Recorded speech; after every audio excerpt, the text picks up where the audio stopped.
we have decided that instead of the lofty statements and conferences and workshops and big officers at the national level, we take the problem to the lowest unit possible.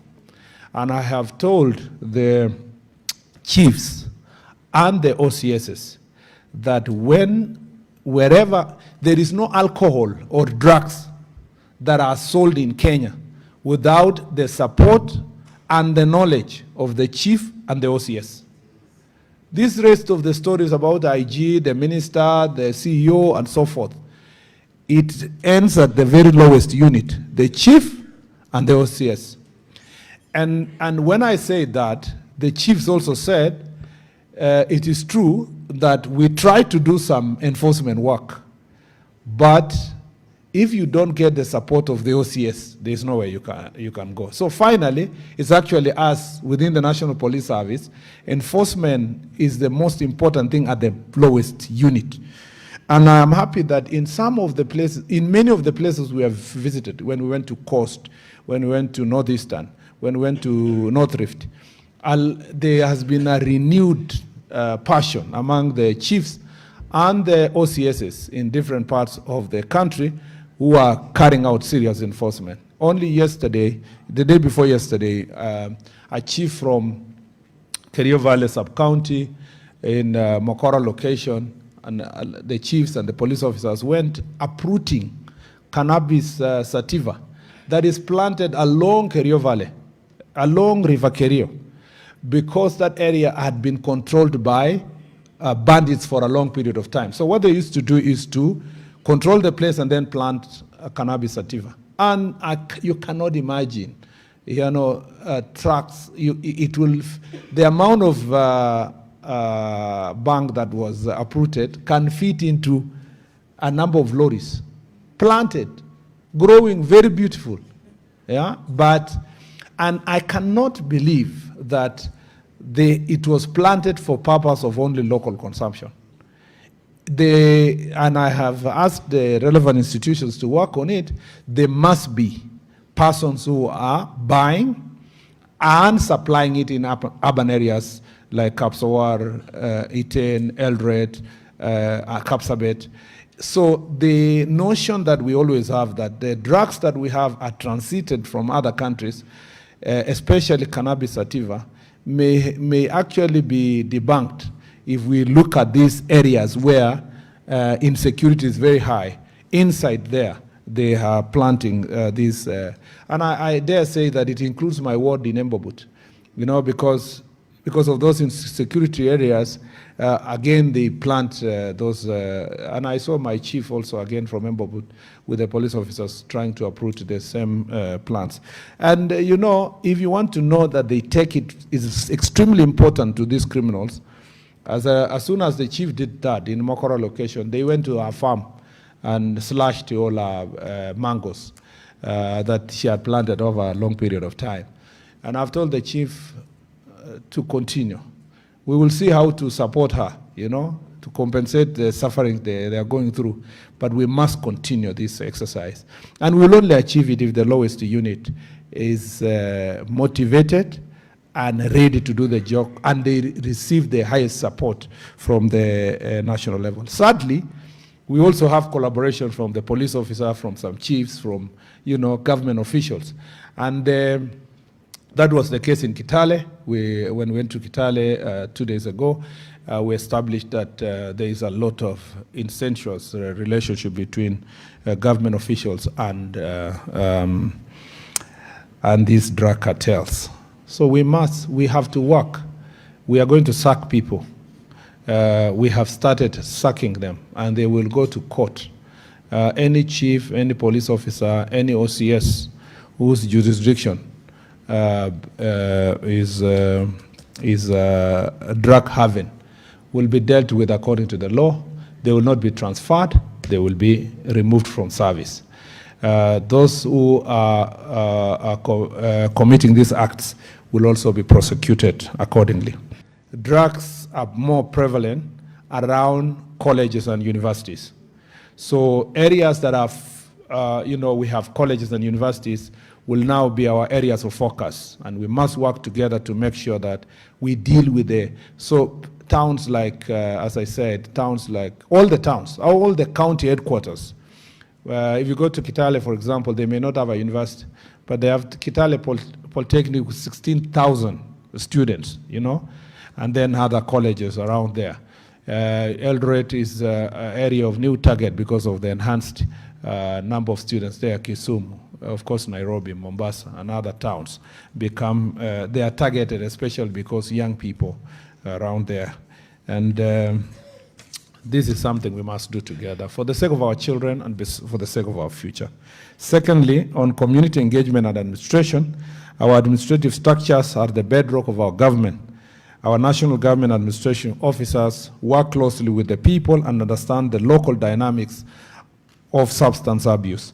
I'm happy to know that the policy reinforces their role in public awareness campaigns, community-based prevention initiatives, and identification of at-risk individuals and areas.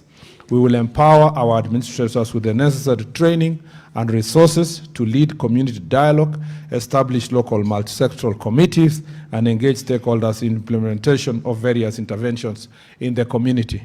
In fact, we will be rewarding administrators who do a good job and officers, either with promotions or state recognition, because this is a very important exercise that must be done across the country. Thirdly, on border security and control, Kenya's strategic geographical location makes us vulnerable to the transit of illicit drugs. Our ministry will strengthen border controls, enhance surveillance of our ports of entry, and invest in advanced detection technologies to intercept drugs and precursor chemicals. We will continue to collaborate with regional and international partners to combat transnational organized crime networks involved in drug trafficking, and recognizing that this is a global fight that requires global solidarity. You know that in the operations that we are doing in Marsabit, we have netted a lot of drugs, heroin, cocaine, cannabis sativa, and of course, human trafficking. The operation Malisa Ualivo also has unearthed some of these organized crime networks. Our vulnerability is as a result of our porous border, and also because of the challenges that neighbors are facing both in South Sudan, Ethiopia, Somalia, and even parts of Uganda, makes it very difficult for us to deal with this issue. In fact, I was surprised that Kitale is the leading county in terms of presence of these adulterated alcohol and drugs as a result of our proximity to the border and controlled border. And therefore, we want to enhance this control of our borders. External threats, the external threats that we face as a nation includes this issue of drug trafficking. Fourthly, on rehabilitation and reintegration support, while our primary focus is prevention and enforcement, we will also recognize the profound need for rehabilitation and reintegration. The ministry will continue to support efforts to ensure that individuals struggling with addiction are not only rehabilitated, but are integrated back to society as productive citizens. Our correctional facilities will play a role in rehabilitation programs for those within the justice system. And to support this rehabilitation program and also the fight against this menace, I think we need, I will be engaging the Asset Recovery Agency to see how best we can also make it more punitive, first of all, for those who are engaged in these acts, especially because they get very lenient fines. So maybe the best way is to take away the lorry, the car, the equipment, their businesses, their assets that they are built over time. And it's important for asset recovery to appreciate that the law on the proceeds of crimes and anti-money laundering law is not only focusing on corruption. It also focuses on all crimes, all proceeds of all crimes, properly defined in the same law. and we'll be engaging the Asset Recovery Agency to see how best this can be done and make it more punitive. Of course, in some cases, even when we have arrested some of these drug traffickers along Isiolo Road, some of them leave the vehicles and run away, but it's important to target the big men and women within the country. I've realized from the Jukwaa la Usalama and the OCS is telling us that the many calls, you see these political leaders who come to us and say, oh, the certain OCS is not doing a good job. OCS and so is fighting me. OCS so and so is not supporting government. We only discover later that it has nothing to do with government. These are people who are selling adulterated alcohol. They are supplying these dangerous cheap sachets. And so when the police officers take very serious stand, they camouflage and come back either as government supporters or as people who are interested in the well-being of their voters, only to realize later that these are the serious business, in quotes, men and women. So if we seize these assets and we sell them, then we can get money to build rehabilitation centers. Yeah, some of the money proceeds from the account can be returned to build rehabilitation centers, do awareness, deal with victims, and so forth. I have told our county, regional and county commissioners to work with the court, through the Court Users Association, to raise greater awareness with the magistrates and the judges they work with at the local level. The problem we have now is these lenient fines, this problem of insisting on certain level of evidence. It's important to have evidence, but there should be, maybe we need to look at the penal code and see whether there can be presumption, certain presumptions that can be, that for as long as you don't have a certificate to manufacture certain alcohol, it is presumed that it is illicit unless you prove otherwise. Instead of telling the police officer, bring a certificate from the government chemist to show that this is changa. You know, I was in Kitale 2 days ago, and the OCSs are saying, no, it was a chief, and the ACCs, hii ni changa, tumeona ni changa. Hata vile imepikwa vibaya. Yeah. Iko na nguo ya ndani huko ndani, sijui nini. And then, unaambiwa na magistrate, okay, sorry, we are releasing the guy, we cannot proceed until you bring a certificate from the what do you call, the government chemist, indicating that this is changa. So, you know, especially, I know there are many lawyers here, we understand issues of evidence and so forth, but just imagine that chief being told, you look for government chemist in Kisumu from Kitale to go and test cannabis sativa. Anakuambia hii ni bangi jameni. Wewe magistrate uoni ni bangi.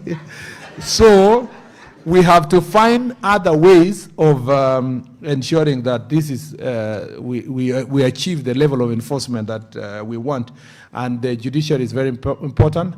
In the amendments to the law, we need to discuss and see how maybe the penal code and other legislation can be amended to make it easy. And these are things you only get to know if you go and interact with these people, and that's why I'm telling you, Jukwaa la Usalama has been exceptional in terms of helping us appreciate the real challenges. For example, in Makueni, there is this assistant county commissioner who told us they arrested somebody with bags of cannabis sativa, took them to court, and then he admitted in court that, oh, sorry, I'm sorry, this was my first time.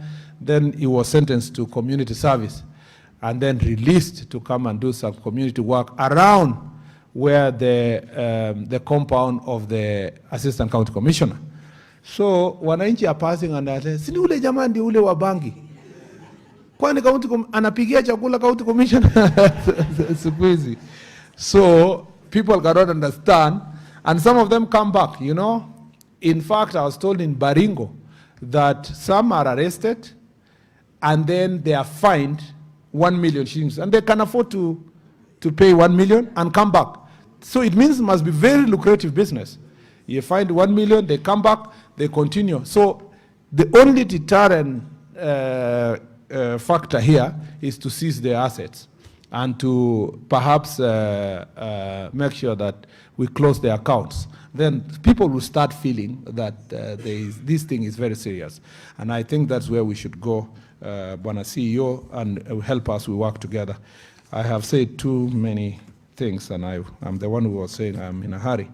But it's because this subject is extremely important for us, we must be able to deal with it together. So as I close, ladies and gentlemen, I wish to reiterate that alcohol and drug abuse is a shared challenge.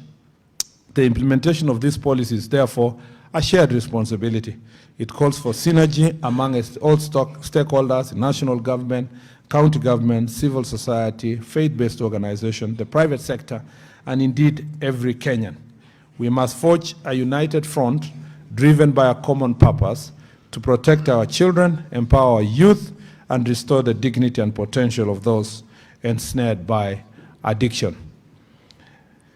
I think the report that comes from Jukwaa la Usalama, because we have been with the CEO throughout, we should find ways of using the report to improve on the amendments. And I think, Mr. Laboso, you should join us in the remaining 25 counties. Then it will help. Apart from the IG, we've been going with the IG or DIG, but your presence is very important because you are the unit established to do that very important task. And then we can see how to tighten this issue. We also need to strengthen, we have said, we will strengthen your department to make sure that it has national coverage so that then they can work together with other DCI officers and police officers. Thank you very much. Please be seated to make sure that this issue is dealt with. So our ministry is fully committed to translating the aspirations of this policy into tangible results on the ground. We will dedicate the necessary resources, deploy our personnel strategically, and work tirelessly to ensure that our communities are safe, drug-free, and conducive to growth and development. Thank you very much. Asanteni sana.